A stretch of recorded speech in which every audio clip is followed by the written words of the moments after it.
привстану, не могу вас приветствовать сидя. У меня сегодня очень интересные гости. Совсем недавно их поздравили с юбилеем. Есть повод для общения, хотя думаю, что для общения с такими людьми можно и без информационного повода. Юбиляры ровно одного возраста. Итак, представляю своих гостей. Ярчайший художник, мыслитель, академик Российской академии художеств, наш адыгский брат из Нальчика, Цримов Руслан Наурбиевич. Уимахо Фуа. Приветствую вас. Да. Талантливейший абхазский скульптор, директор Сухумского художественного училища, народный художник Абхазии Амиран Сардионович Адлиба.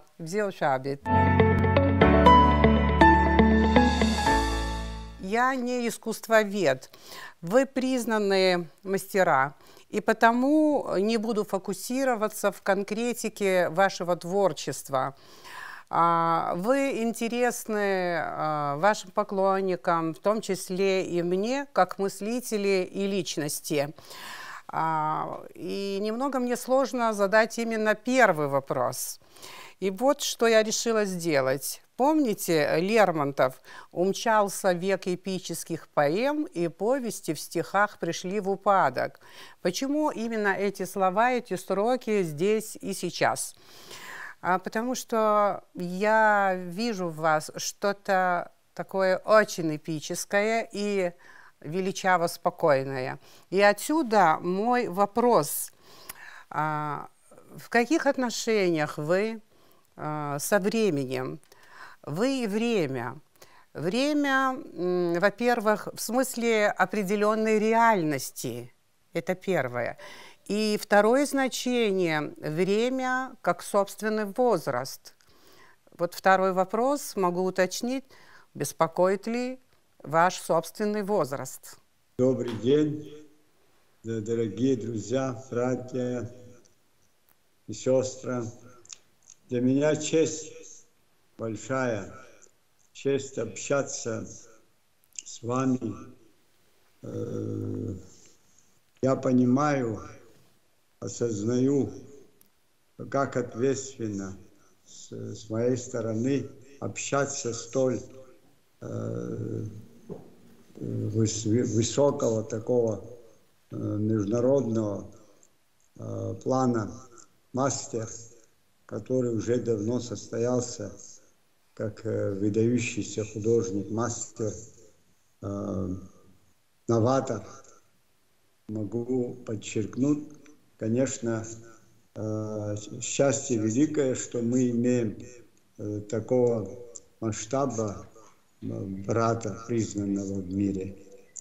Касательно вашего вопроса, мое время относительно мира всего происходящего, конечно, хотелось бы не отставать и делать какие-то определенные выводы для самоопределения, для того, чтобы прочувствовать этот мир и делать какие-то выводы очень важные.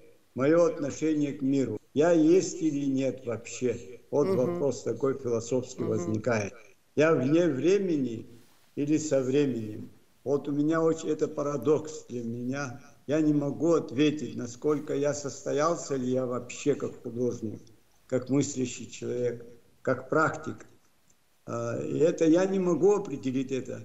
Определяют со стороны, которые, кому это не безразлично, мое маленькое творение. Так что хотелось бы, конечно, соответствовать времени. Это очень серьезный вопрос. Вы можете сказать, что это мое время? Честно говоря, я вижу некую отсталость от времени, потому что если учитывать мир в творческом плане, вот, к чему мир пришел, если учитывать всю мировую культуру, я не могу делать анализ, такой синтез и дать соответствующую характеристику. Тем не менее, хотя мне недалеко безразлично, что происходит в мире, что происходило и к чему оно пришло.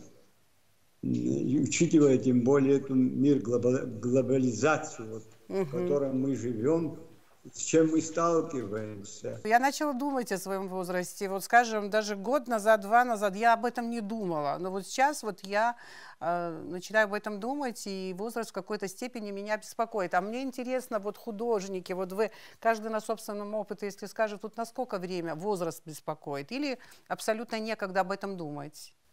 Да, к великому сожалению, пришло время 70 лет. Смогу ли выдержать, исходя из поставленных задач?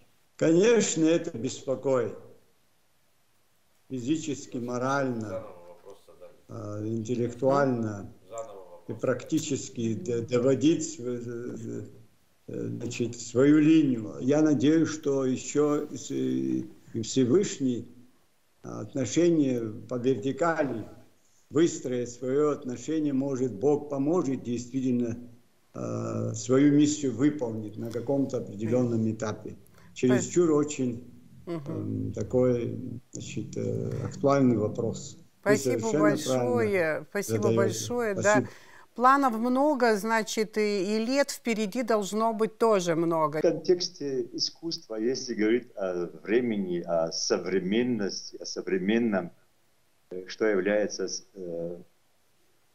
таким современным искусством, ты в контексте современного искусства или как вообще что считать современным? То, что делается сейчас, это современное искусство, или то, что вошло в историю искусства, и только что вчера оно современное, допустим, Пикассо, там, я не знаю,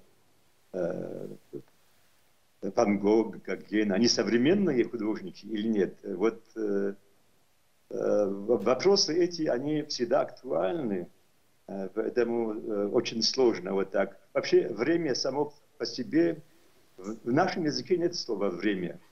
Оно выражается несколькими словами, которые очень контекстуальны, а вот такого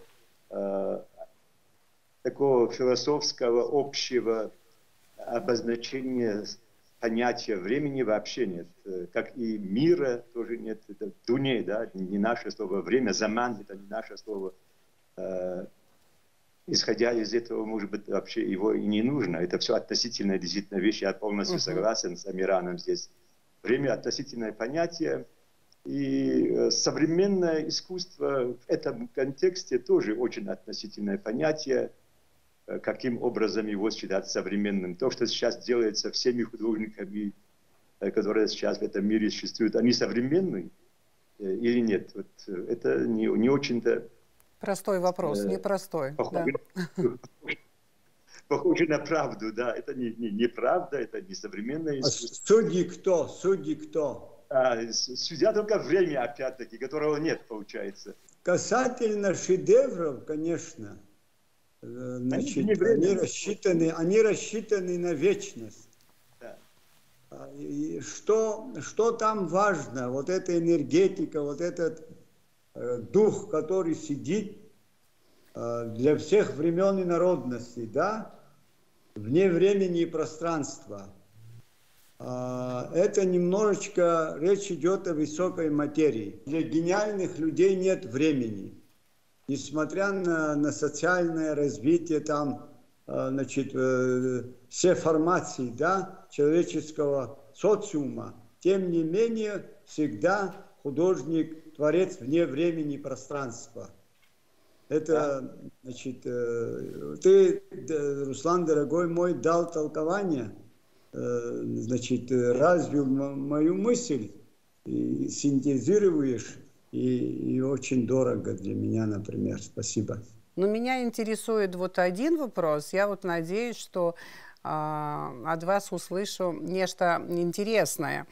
Если, конечно, сам мой вопрос корректный. Вот скажите, пожалуйста, касаясь нардского эпоса, свобода женщины в нардском эпосе, имеют отношение к нашей кавказскости? Или же вот в чем свобода сатаны? Послушаем Руслана Наурбевича. Я, кстати, несколько раз просматривала интервью, которое записывала с вами Ляна Кажарова. Мне, кстати, беседа очень понравилась, и обратила внимание на то, что Руслан Наурбиевич моментами оппонирует корреспонденту, журналисту вот оппонирует. И мне нравится, что это очень честно. Если вы не согласны с вопросом, вы говорите, что это неправильно, что-то неправильно в самом вопросе. Такое понятие, как свобода, допустим, в нашем современном понимании или в том понимании, которое европейская культура определила как свобода, это, конечно, к нардскому эпосу мало отношения имеет. Нардский эпос все-таки по времени гораздо дальше отходит от нашего времени. Вместить это в каких-то соотношениях очень сложно. Но, с другой стороны, так как я в самом начале, Амиран начал говорить о нардском эпосе как о чем-то, которое я полностью согласен, действительно, нардский эпос является своего рода матрицей духовного сознания нашего народа, в принципе, наших народов Кавказа в основном. И с этим не поспоришь. А Сатане Гуаша, насколько она свободна, слово «свобода» вообще само по себе даже в наше время, в наше вот сейчас время, очень относительное понятие, потому что можно быть совершенно внутри свободным человеком в тюрьме находясь. Можно сидеть в тюрьме, но быть свободным человеком, духовно свободным, внутри свободным, а можно быть во дворце и совершенно рабом каких-то иллюзий, аллюзий, политики, и, там, имущества, там, и друзей, там, я не знаю, зависимым от всего и в конечном результате как раб этого всего. Поэтому слово «свобода» очень относительное тоже понятие. И Сатане Гуаша в данном случае не сколько для меня, допустим, как свободное. Для меня нардский эпос, в общем-то, внутри нардского эпоса, в крайнем случае адыгского его варианта, есть какое-то расслоение идет внутри нардского эпоса. Ну, например, такие герои из эпоса, как Тагаладж, Варсарыж, Сатане Гуаша и другие, я сейчас на скидку не вспомню, они как пришельцы, скорее всего, пришельцы, они есть, они находятся среди нартов, учат нартов, обучают их, дают им знания, а сами нарты по себе это отдельно, какие-то отдельные, даже вот те, которые пришельцы, в кавычках, которые дают обучение, они между собой тоже не из одной породы и не из одной скажем, не из одного общества, это разные опять, они между собой даже воюют. А Сатане Гуаша одна из героев, которая адаптирована, не является, в общем-то, другом Клепша, кузнеца, да, подругой, очень близким, доверенным таким существом, и своими данными он больше похож на адаптированное к нардскому обществу существо. Вот мое... Вот, сила образа, сила образа в чем? Вот ее образа. В нардском эпосе есть такое выражение, когда она приходит к Тлапше за советом, и Тлапш говорит, мы не из тех, кто живет понятиями учителя. То есть мы не знаем учителя. Учителя это как бы понятиями Апсвара. Да. Вот выше, не выше, а не из них. Вот это между ними разговор происходит. Когда. То есть вот это в тексте эпоса дает вообще какое-то представление о том, что как-то они следили за обществом, обучали их, давали какие-то знания, но не были сами, как бы, в прямом смысле этого слова, нартами. Вот так мое отношение. Рассматривать их с точки зрения свободы, которая человеческой, нашей, да, свободного поведения, свободного самоощущения, свободного волеизъявления, там очень сложно. Так, мне кажется. Мгм. Спасибо большое. Амиран, наверное. Да. Я, правда, вот пока Амиран не начнет, я хочу сказать, что вот по тому, что вы говорите, как я поняла, думаю, что восприятие нартского эпоса художником, художником такого уровня, как вы, и историком, я думаю, что историками, вернее, может быть абсолютно разным. Но в то же время и ваши интерпретации, и интерпретации историков, наверное, имеют право на существование. Вот, что касается нартского эпоса. Амирас Родионович, пожалуйста, продолжите наш разговор. Мы сами чувствуем генетически, каждый из нас, абхаз, адык, наши вот братья, я думаю, они чувствуют вот этот дух нарта. Мы этим живем, мне кажется, насколько это реально, насколько это правдоподобно, и плюсы, и минусы мы ощущаем, соизмеряем. Мы иногда говорим, вот это то, что они не поделили. Нарты тоже проблем много было в них внутри. Мы это знаем, естественно. И мы тоже сталкиваемся с этими проблемами, соответственно, времени. Наши реалии таковы, что мы, понимая, допускаем такие ошибки, которые невозможно допускать. В отношении фигуры Сатаны Ваш, естественно, это центровая фигура, монументальная фигура. Я бы хотел, чтобы ты этот ее образ увековечил в скульптуре. У тебя это получится. Это глыба по духу, по всем параметрам. Она диктует свои условия. Если сравнить, значит, вот этот Ветхий Завет, если Адама и Еву вспомнить из изгнания из рая, я могу параллели провести, что она себе позволила, если рождение Нарта Сосрокуа, вот это странное, духовное такое рождение, его, вот этот момент, что она, каким образом, это тоже говорит о свободе природы человека. Грехопадение мы не можем называть. Можно чуть-чуть сравнивать с изгнанием из рая, из Адама и Евы. Вот какие-то параллели я бы хотел тоже. Но это надо знать хорошенько, надо изучать, очень тонко надо подходить. Коль речь идет о роли личности, свободе личности. Она тоже свободная была. Потом нарты, конечно, они, Хеджрацара, они контролировали мир. Это еще до Александра Македонского.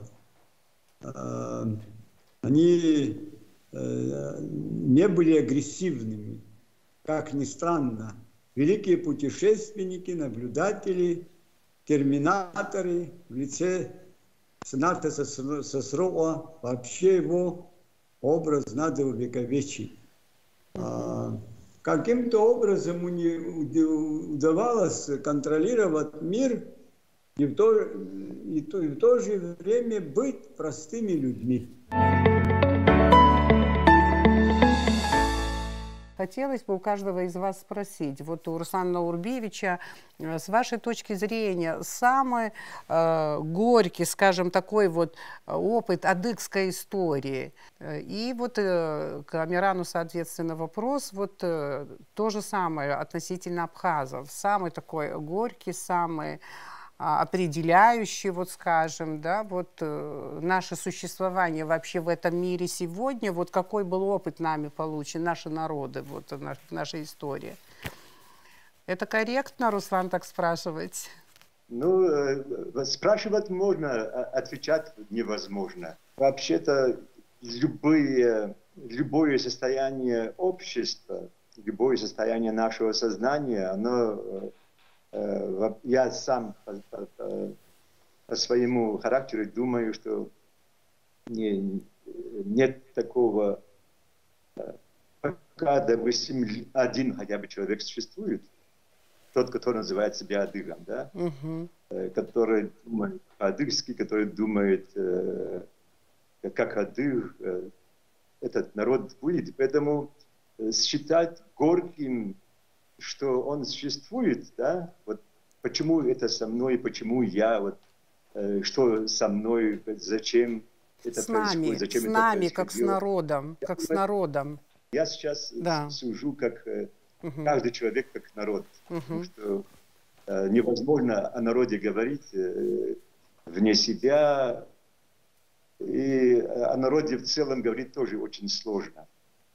Это только через себя. Я думаю, что в принципе надо, мне кажется, надо любому народу, любое, если он себя ощущает народом, это относится и к моему адыгскому народу. Для меня это мое отношение. Он должен любое состояние свое считать, вот это начало, вот сейчас, вот это положение, оно есть, другого положения нет. Это положение есть, с этого и отталкиваемся и делаем дальше то, что нужно делать. Считать это горьким или вкусным, сладким, там, я думаю, что никакого смысла нет для меня. Есть вещь, которая есть, других вещей нет. С этого начинаешь и делаешь то, что нужно делать. Интересно, спасибо. Неожиданно для меня ответ. Ну, трагические моменты, самые трагические моменты для абхазского народа, для всего Кавказа, относительно малых народов, братских народов, вот это 19 век, махаджирство. Я, как и вы все, я много думаю об этом. Очень печальная история. Почему так это случилось? Несмотря на то, что много сказано уже, в принципе, изучен 19 век, проблемы махаджирства великими историками, тем не менее, все-таки вопрос возникает, в чем трагедия? Неужели нельзя было предотвратить? Чем занимались лидеры Кавказа, по большому счету, в отношении дипломатии, в отношении большой политики, большой игры, мировой игры? Почему они непосредственно не принимали участие в глобальных вопросах? Что не хватало? Интеллекта, образования, качества лидерства, чтобы, когда решают проблемы мира, чтобы Кавказ не был в центре внимания. Я знаю, что вот, Руслан Нурбиевич, вы в советское время начали творить, потом, значит, какое-то время короткое, кажется, вы и за границей находились, а потом, значит, ну, понятно, что все основное время вы на родине, продолжаете свое творчество. Если я спрошу, вас коснулось, и советский режим коснулся, и потом постсоветская демократия, так называемая, да? Мне интересно вообще ваше отношение с политикой. Нехорошо. Одни. Да. Ну, в советское время для меня лично, с точки зрения того советского периода, требования тогда были, искусство должно быть национальным по форме, социалистическим по содержанию, и социализм требовался во всем, что ты делаешь и думаешь. Как-то я не особо вмещался в эти рамки, и это послужило тому, что Союз не приняли. И Советский Союз из-за того, как Советский Союз... Многие, например, художники, после того, как Советский Союз ушел из арены битвы, да, перестал существовать, многие художники это ощутили на себе. Для меня это вообще никаким образом не изменилось ничего, потому что как в моем творчестве тогда не нуждались, так и сейчас тоже особо не нуждаются. Поэтому как бы все... Как относится к политике? Никак. Но вообще саму политику как-то уважаете? Вот, или это профессия, или ремесло, скажем так, образ жизни? Нет, политика это, в общем-то, всегда это компромиссы вечные, а это компромиссы, это всегда доходит до крайности, как правило. Политика не для меня. Я не люблю политику, не люблю эту сферу, нахожусь вне этого, пытаюсь в крайнем случае находиться, не как себя использовать. Человек должен заниматься своим делом, конечно, творчеством, но социум есть социум. Откуда исчерпывать материал, свое гражданское, вот это свое субъективное видение к окружающему миру и гражданскую позицию все-таки человек-то должен быть гражданином, обязан ведь, как говорится. Это понятие, которое определяется таким словом, как абсуара или хабза. Эти времена, конечно, не сегодняшние времена. Вообще-то у каждого языка есть своя языковая картина мира. Картину мира, которая нам дает язык. Если мы живем и думаем на нашем языке, на абхазском языке, на адыгском языке, это язык, по утверждению Гачева, был такой философ, по утверждению Гачева, язык, на котором мы мыслим и разговариваем, диктует нам свои условия, диктует нам, как жить, диктует нам наши поступки. И в этом плане и чувство меры, и как жить, и все эти вещи диктуют нам наш язык. Если мы живем сейчас нашим языком, мыслим нашим языком, тогда я думаю, что проблем и не было бы. Того вопроса, который сейчас вы задали, этого вопроса, может быть, не было. Но, наверное, этот вопрос возникает, потому что большей частью мы мыслим на ином языке, и этот язык заставляет нас думать или поступать таким образом. Хабза появляется только из языка. Хабза только из языка, на котором ты думаешь. Мирас Родионович, пожалуйста, вот тоже вот коротко, вот ваша жизненная философия какая она? Я, несмотря на то, что в отношении форматворчества я много чего себе позволяю как экспериментатор, но каждым днем я осознаю ценность Тапсфора, я преклоняюсь. Трудно без денег и художнику тоже. Совершенно игнорировать материальное, это очень сложно, и тем более, когда есть семья, есть определенная ответственность и так далее. Я хотела бы спросить, как в этом смысле живется вам, мастерам? И я мало знаю в этом смысле ситуацию в Кабарде. В дополнение, какой-то арт-рынок, можно сказать, чтобы серьезно развитый был в Кабарде-Балкарии, и чтобы художник, например, мог бы продавать свои картины, на этом зарабатывать и на этом жить? Арт-рынка, конечно, нет. Потому что арт-рынок... Какой-то рынок есть, куда можно отнести этот рынок, который есть, можно отнести свою работу и каким-то образом продавать, но жить на это, думаю, крайне сложно. И в Кабарде-Балкарии нет такого цельного, системного отношения к искусству. Это наша боль художников, я имею в виду. Она должна идти от художественных школ, художественное училище, потом университет там, или институт. То есть вот эта система, а потом уже художник, который как бы живет с критиками, с искусствоведами и так далее и тому подобное. То есть это целая система, и, соответственно, уже эти искусствоведы, критики, они, кураторы, они должны были бы быть, по идее, людьми, которые транслируют это на население. Но этого у нас нет, и поэтому говорить о художественном каком-то потреблении, художественном рынке, художественном сознании Кабардино-Балкарии в целом практически невозможно. Но какая-то, вот скажем, стабильная заработная плата, какой бы она ни была, да, она у вас была вот все эти годы, вот на что вы живете? Нет.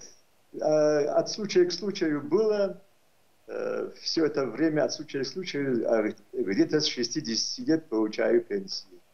Да, это вот у вас было много выставок, насколько я знаю, причем в разных странах, и персональные выставки, и неперсональные. Знаю, что многие ваши картины в разных музеях мира и так далее, но в то же время это не отражается на вашем материальном положении.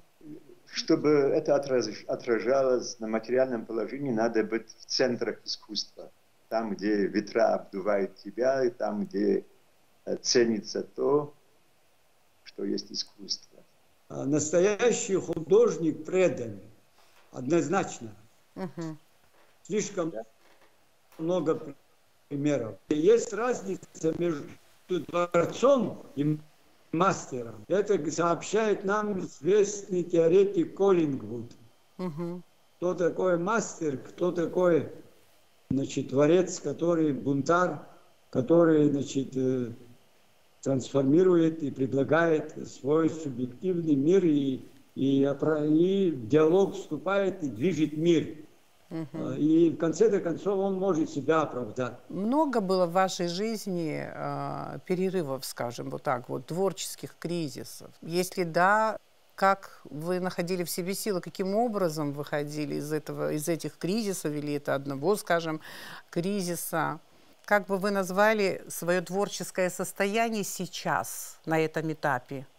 Было много кризисов. Ну, в крайнем случае, очень заметных, таких для моей жизни очень заметных, несколько таких, скажем, сбивающих с ног кризисов. Буквально 3-4 таких серьезных. Как выходишь оттуда? Ну, художник это что? Это очень, у каждого на свое определение. И художника, и художественного занятия, и творчества, и вообще искусства. Поэтому здесь, как бы, исходя из того, как я думаю, это же не то, что ты умеешь делать. Это, работа идет там, где ты ничего не умеешь делать. Там, где ничего не можешь делать. Работа идет в неизвестности какой-то. Ты иди туда, не знаю куда, принеси то, не знаю что, вот типа этого. А то, что ты умеешь делать, это уже как бы и не творчество. И вот когда ты умеешь что-то делать и привыкаешь к этому умению, это уже кризис. Для меня это кризис. Умение работать, умение делать, ты уже знаешь, что ты можешь делать, и ты делаешь это. Это не проблема художника. Проблема художника находится за пределами мысли, за пределами ощущений или чувств. Она находится в предощущении, в предчувствии, вот в этих местах. А эти места, и само искусство там существует уже, потому что невозможно находиться где-то, где ты что-то ощущаешь или что-то предчувствуешь, если этого самого, о чем речь идет, его там нет. Если оно там, или что-то там, он или она, я даже не знаю. Но если эта вещь там, тогда предчувствие, предощущение, ты его как бы ощущаешь, то, что есть, ты видишь напрямую. Ты считываешь тогда. А то, что ты умеешь делать, это не проблема художника, это Амиран тоже затронул, это проблема мастера. Проблема мастера, он должен уметь делать. А там, где ты делаешь то, что ты умеешь делать, это как бы проблемой творчества сложно назвать. Хотя само творчество всегда требует умения делать. Потому что даже в предчувствии, предощущении в тех местах, где ты занимаешься этими вещами, даже там нужно уметь что-то делать. Ну вот сейчас ваше творческое состояние на этом этапе. Ну, я как старый лис или старый волк как-то научился переключаться с каких-то вещей. Если, допустим, какой-то кризис наступает, у меня, например, сейчас в живописи завершился вот этот рецептуальный сериал с точки зрения идеи, как идея, она завершилась. Хотя работа может продолжиться еще бесконечно, но, в принципе, сама идея, она оформилась, она как бы высветилась полностью. Она для меня как бы является уже очень понятной вещью. Уже 23 года как бы я работаю в этом состоянии. А в других каких-то вещах есть что делать, я всегда переключаюсь на другие вещи, но не поддаюсь вот этому кризисному состоянию, потому что там крайне сложно быть там вообще, это неудобная ситуация. И неудобная ситуация. Я знаю от ваших друзей в Нальчике, что вы очень много времени проводите в своей мастерской, что у вас там бывает немало народу. Вы всем своим гостям даже варите сами кофе на песке. Хотелось бы спросить, кто больше всего к вам тянется? Кто к вам в мастерскую почаще вот заходит, чтобы пообщаться с философом Црымовым? Какое поколение, я вот хотела сказать, и скажите, вот такая коммуникация, общение с людьми, которые к вам приходят, она как-то влияет вот на ваше творчество, на темп работы там, и так далее? Вот какие-то силы получаете, энергию, или как на вас это влияет? Ну, слишком высокое слово философ, конечно. Или художник, или философ, это для меня все-таки здесь согласен. Ну, как раз-таки я, поскольку в искусстве разбираюсь вот так по диагонали, мне как раз-таки вот интересует ваша философия, ваши мысли, так что я могу так думать. Заходит кто угодно, кто захочет, у кого есть вопросы ко мне, они заходят, никаких проблем нет. Ну, например, какие вопросы могут быть у них? И это люди какого поколения? Ну, молодежи много тоже заходит.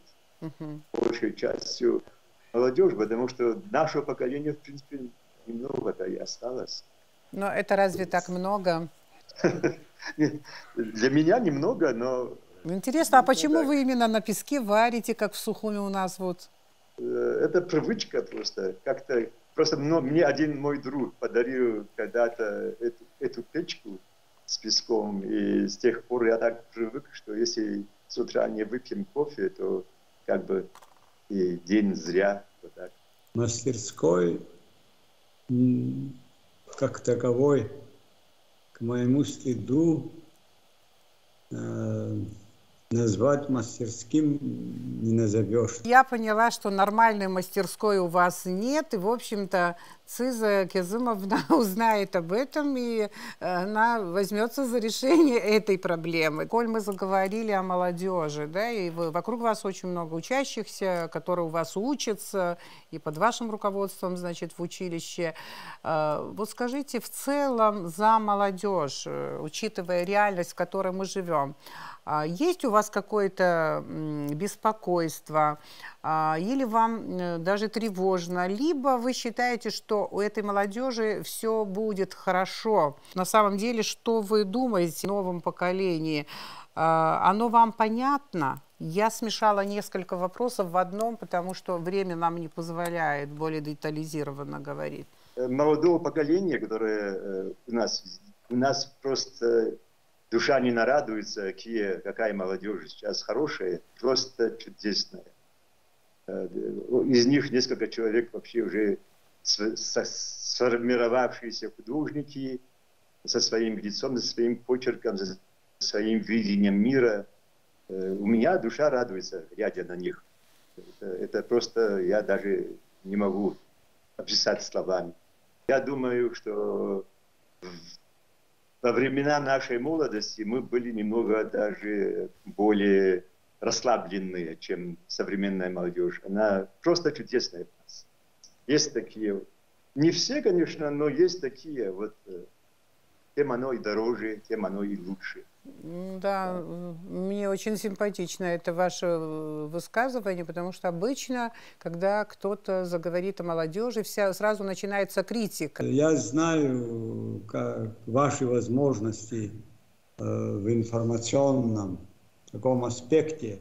Но мне важно, что вы думаете, то, что вы чувствуете, да, да. Да, что прекрасная молодежь, их надо выращивать многосторонно, душу надо выкладывать, значит, беречь, все делать от души, от чистого сердца для них, и тогда будет результат. Для нашей молодежи абхазской важно быть абхазами. Знаете, есть национальный дух, есть национальный колорит, язык. Это же надо сохранить. Нас мало. Слишком... Вообще, конечно, это важно.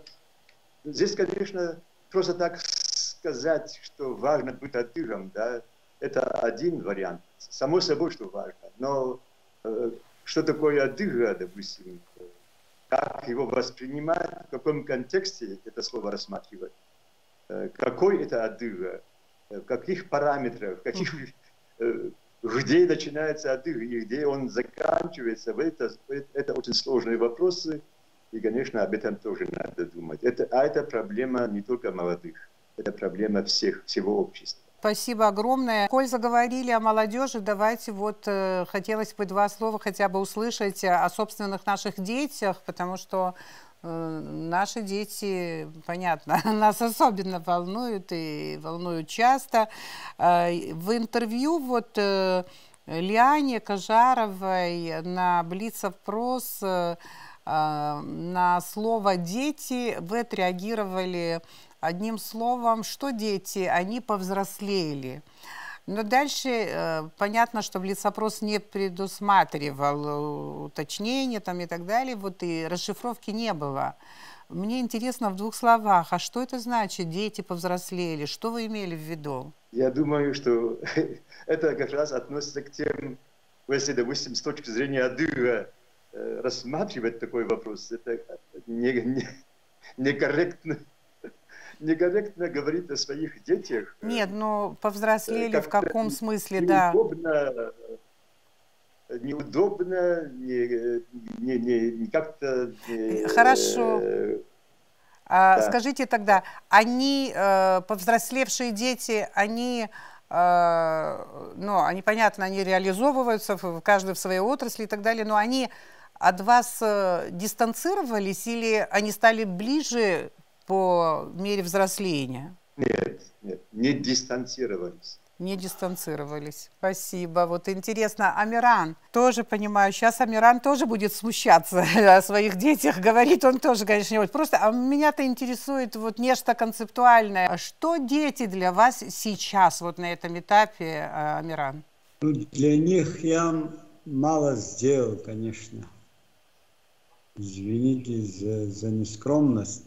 К моему стыду я постарался придерживаться к нашим традициям. Амиран, если честно, понимая быт или отношения в традиционной семье, вот абхазской, у вас семья традиционная, они больше сейчас с вами общаются или нет уже? Вот каждый больше, понятно, занят своими делами. Вот понимание стало больше или нет? Значит, общение есть.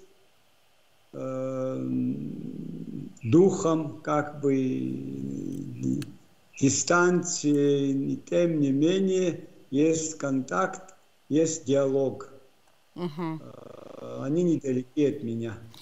Я почему... Есть понимание, есть... Все, вот понятно. Спасибо особенно большое. Девочки. моя, особенно девочка моя. Особенно Она дочь, да? все грани, Особенно дочь.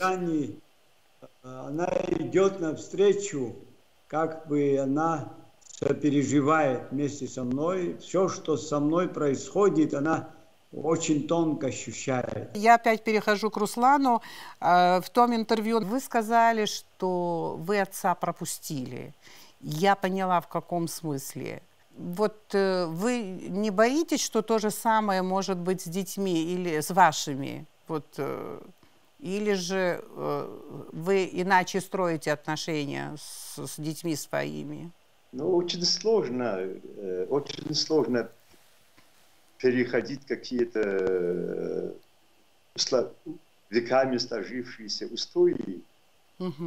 Собственно говоря, я упустил, это не только лично я, это и мое поколение упустило своих родителей. Это вообще невозможно было с отцом разговаривать на равных или вообще разговаривать. Как бы было совершенно на это табу у нас в детстве. И это отразилось и в юношестве, и потом во взрослом состоянии. А со своими детьми это, конечно, время сейчас другое, мир совершенно другой. И я думаю, что, ну, я это уже понимаю, я рефлексировал на то, что случилось со мной, допустим, в том случае, да.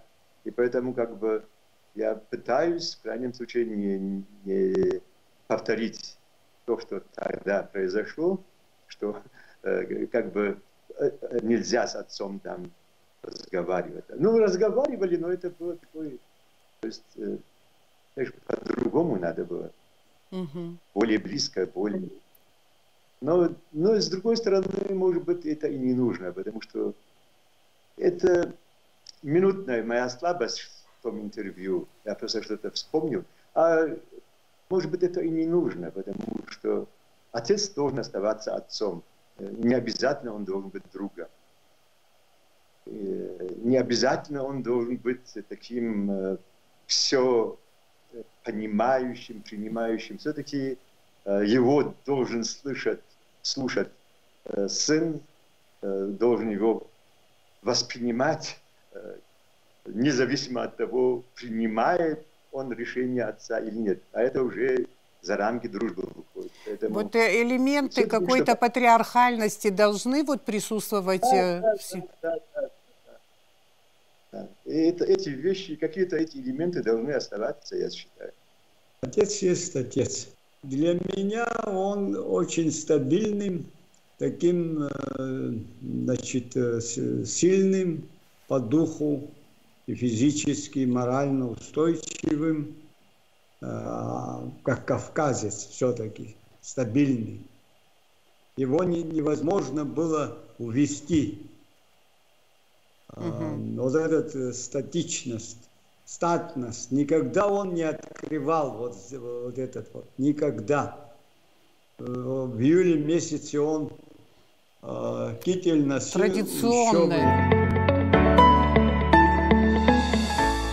Цитирую вас. «Сколько солнца выпил художник, проявляется в его работах».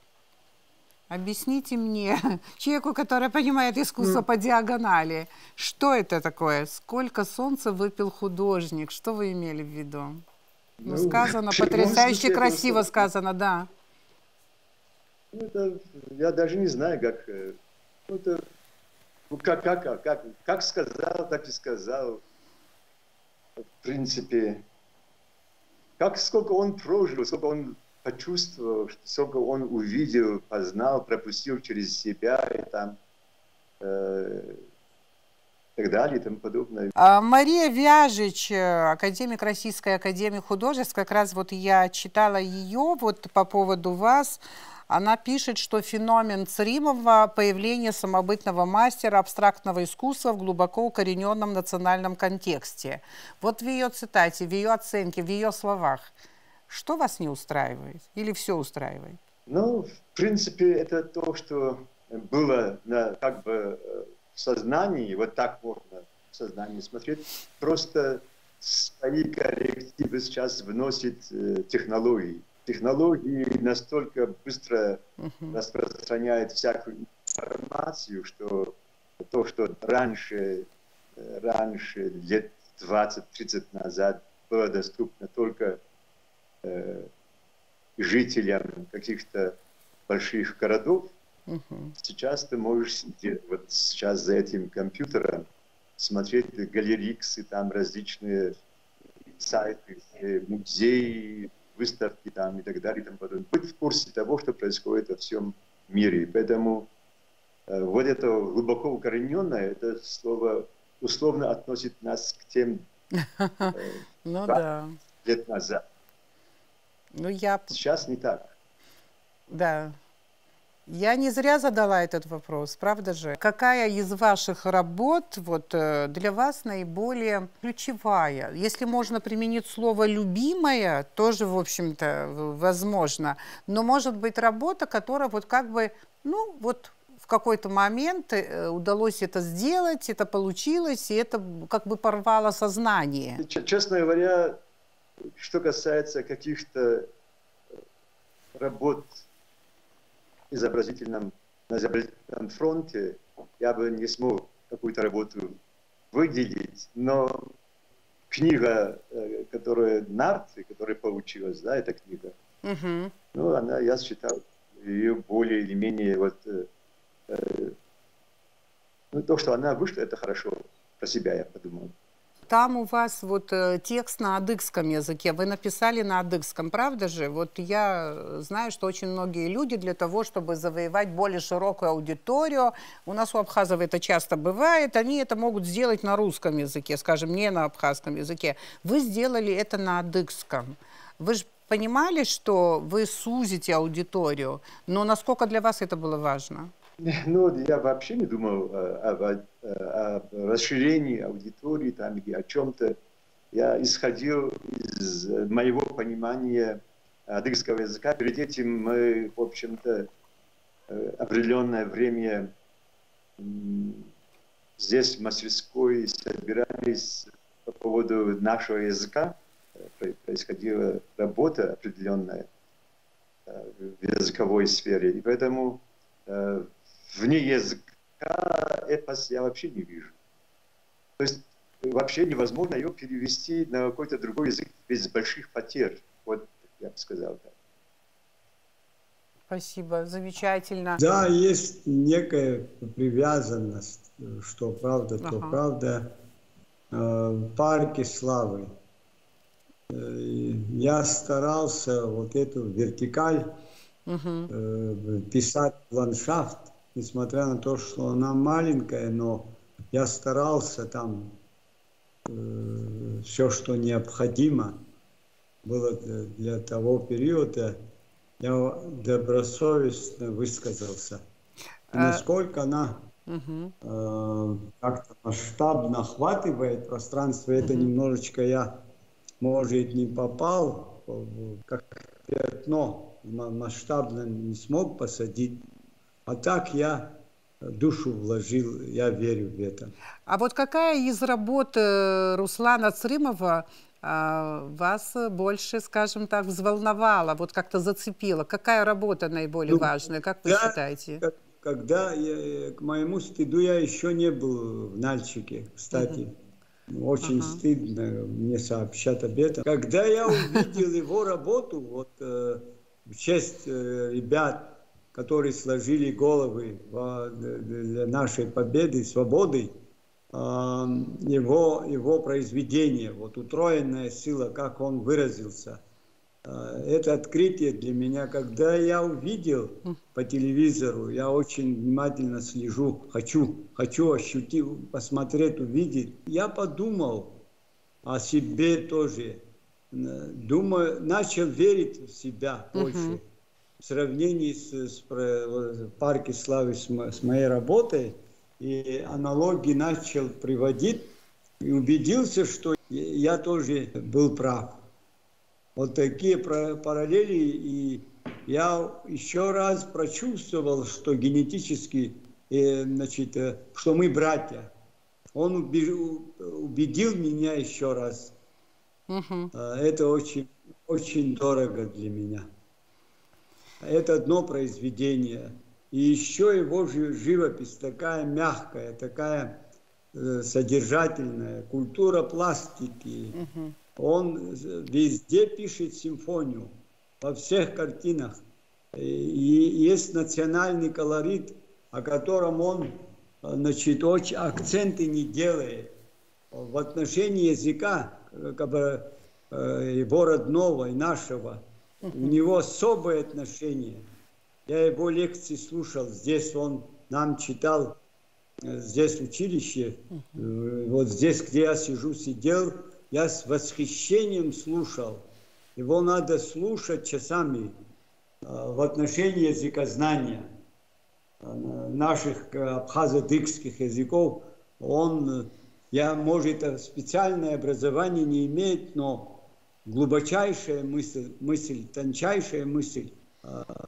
Я просто восхищен его произведениями. Так. Я читаю, перечитываю, наслаждаюсь, отдыхаю и восхищаюсь просто. Вопрос к Руслану. Перформанс. Я об этом услышала впервые. Вы его, значит, провели, можно так сказать, да? Провели у себя. Это было в мастерской вашей? Где это было? На природе? Это была авантюра. А что это такое? Что это вам дает? Вот интересно, как мастеру, да. Это когда соединяется воедино само слово, изобразительное искусство и природа, и люди. Вот, все вместе. Да, но это по эмоциям больше, чем выставка, скажем, персональная? Да, гораздо выше, потому что здесь выставка играет только малую часть, то есть не самую даже главную, часть, потому что сам эпос, само он начинает разговаривать, его звучание главнее.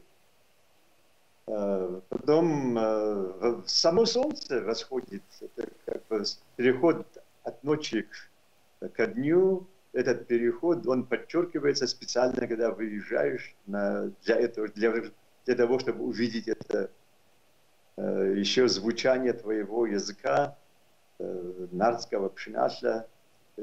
И когда расцветает, уже как бы выставка в природе, да, тоже такой,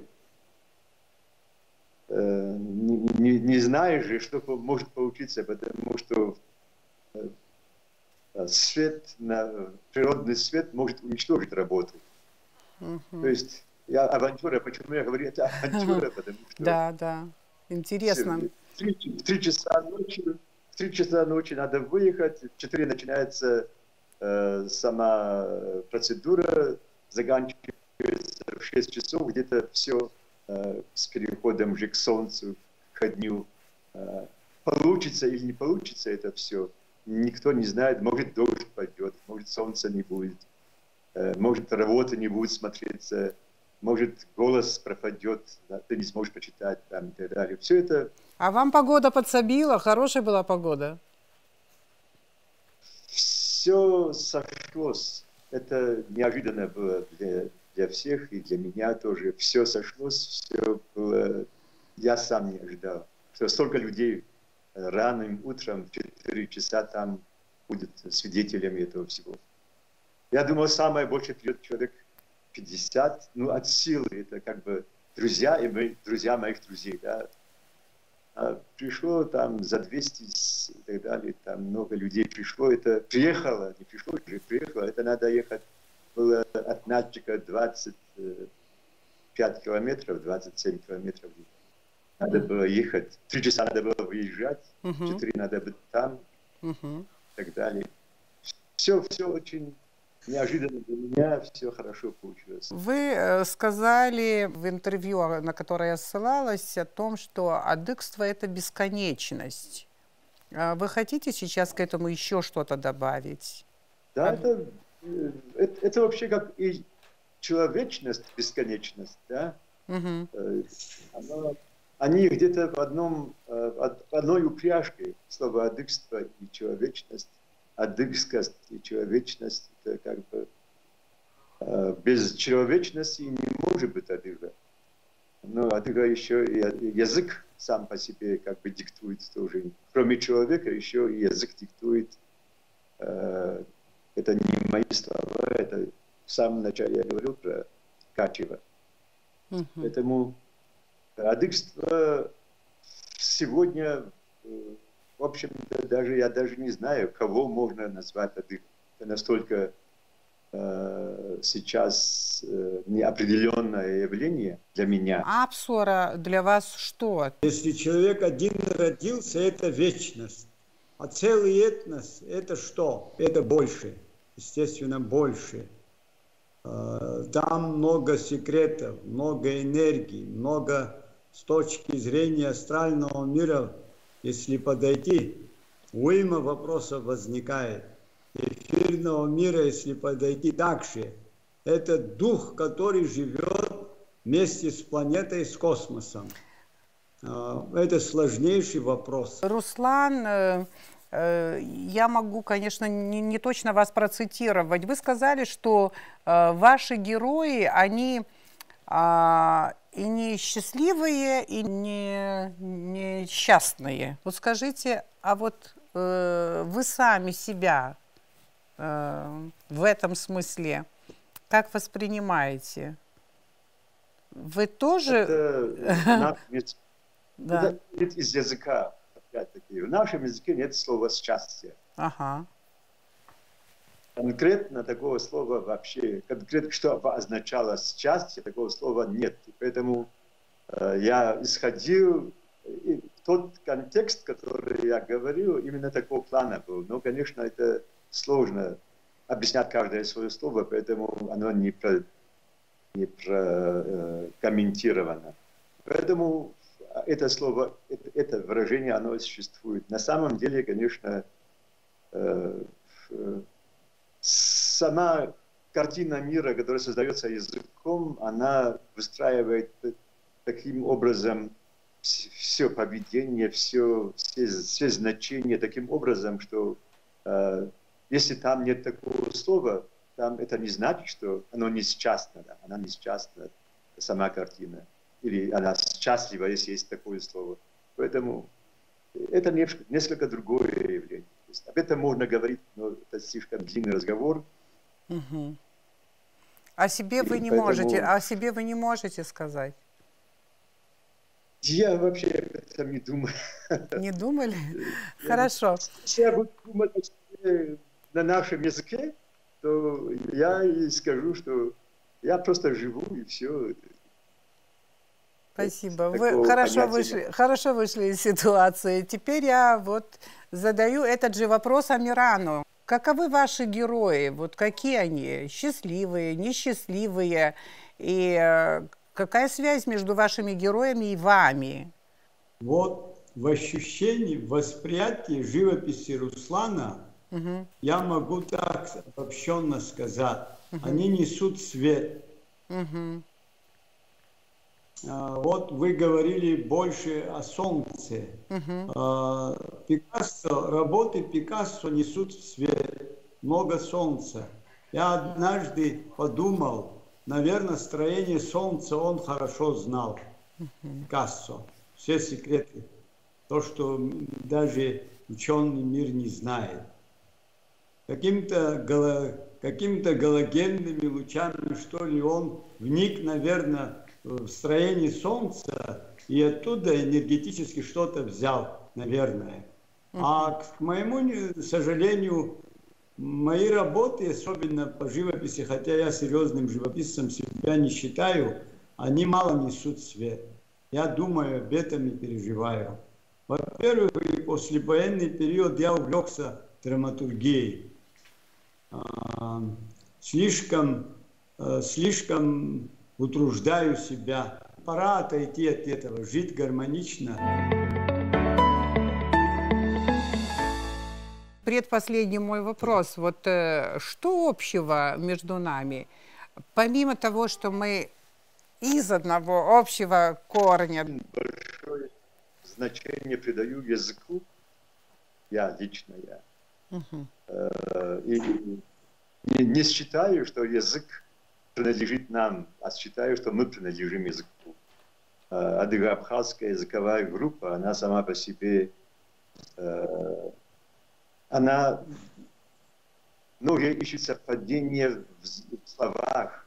Это слово с этим совпадает, это слово совпадает, это не совпадает.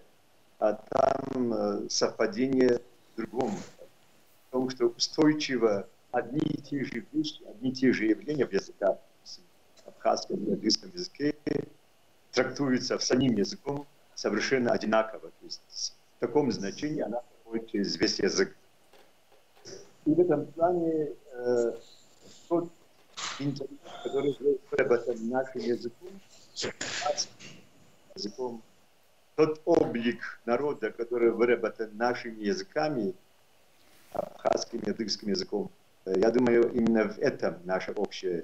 То есть язык сделал нас одинаковыми, одинаково заставляет мыслить, одинаково воспринимать мир, одинаково воспринимать геройство, героизм, предательство, одинаково воспринимать солнце, природу, историю там, и так далее. Все.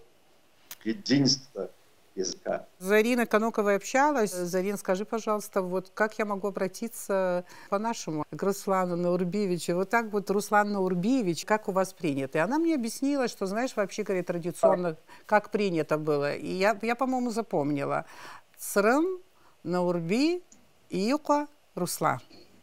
Правильно? Чтобы вот наша беседа сегодня состоялась, инициатива, это была, знаете, вот у Цизы Гумба, это в Абхазии очень уважаемый человек, она была действующим политиком определенное время, депутатом парламента, и после она остается в общественной жизни, общественный деятель. Она все время вот заботится о людях, которые занимаются искусством, и вообще о людях, которым нужно сделать какой-то толчок, дать какой-то импульс и так далее. И вот она очень хотела, чтобы осенью этого года состоялась ваша выставка в Абхазии. Но так получилось, что все начали думать об этом поздно, и я надеюсь, что Циза Кезымовна эту идею не оставила. Скажите, когда мы в Абхазии вас увидим с вашей выставкой? Да, вообще-то разговор о выставке в Абхазии был с Виталием Дженье еще до пандемии. Пандемия каким-то образом влезла в наши планы и отодвинула на неопределенное время. Поэтому, в принципе, в любое время, но это обычно так бывает, что надо выставку запланировать в начале года, чтобы получилось, что ты как бы, вот у тебя есть какое-то окно, и ты выставляешься там в этом окне. И какое окно мне определят, я в этом окне и выставлюсь, независимо от того, какое это время года.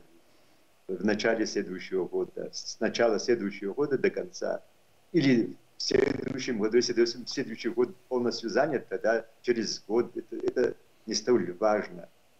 Ну, в любое время, по большому счету, для меня проекты мои, они готовы, и поэтому, когда посчитают нужным, тогда и выставлюсь. Прежде всего, что бы вы хотели бы показать вашим поклонникам в Абхазии?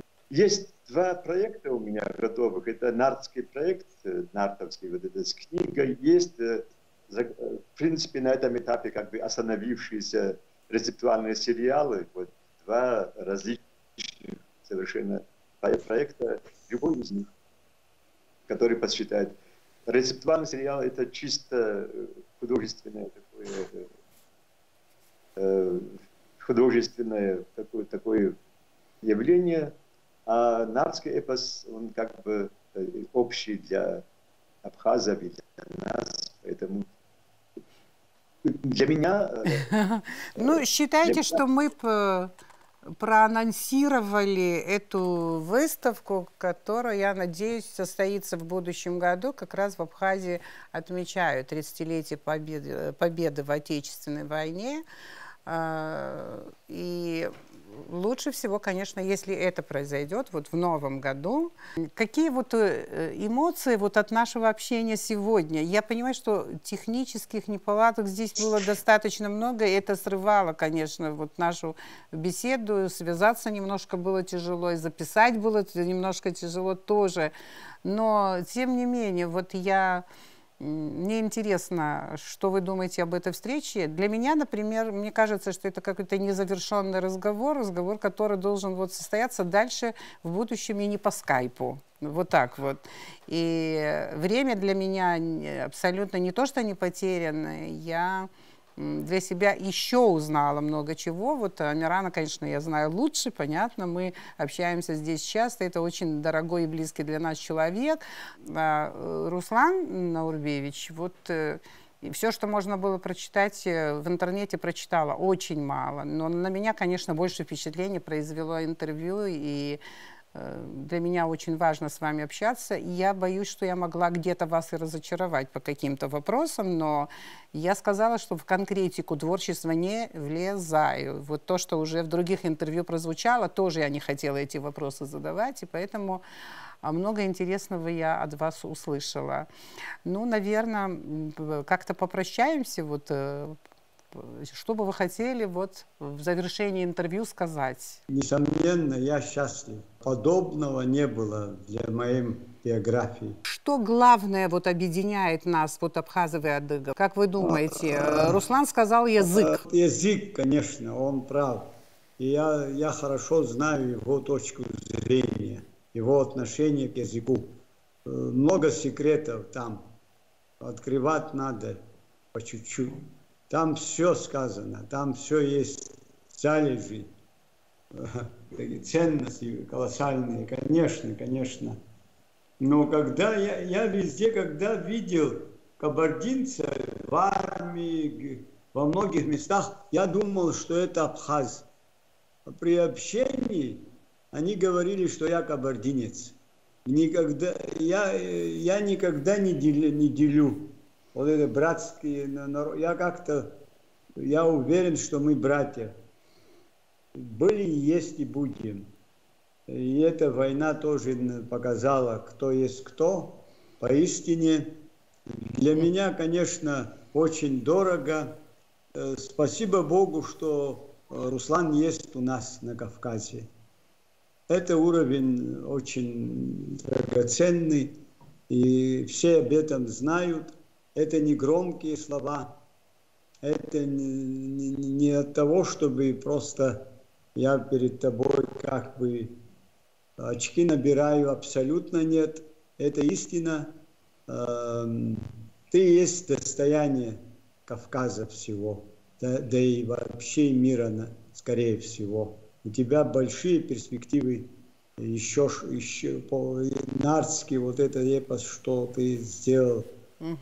Все, что ты сделал, я думаю, это нас радует и возвышает. Спасибо большое. Руслан, вот ваше слово заключительное на сегодня. Спасибо за то, что организовали такую встречу с Амираном. Увиделся, общался. Я, конечно, думаю, что то, как жили наши предки, это как то, что нельзя нарушить никаким образом. Дай Бог, чтобы эти трудные времена, которые сейчас происходят на Земле, когда они закончатся, рано или поздно это закончится, чтобы после этого наши народы, они вышли из этого горнила светлыми, облагороженными, чистыми, понимающими то, что они должны делать. Не только наши народы, но и все человечество, собственно говоря, вышло из этого всего с тем, что на этой земле делить нечего. Землю надо обустраивать, мир надо обустраивать.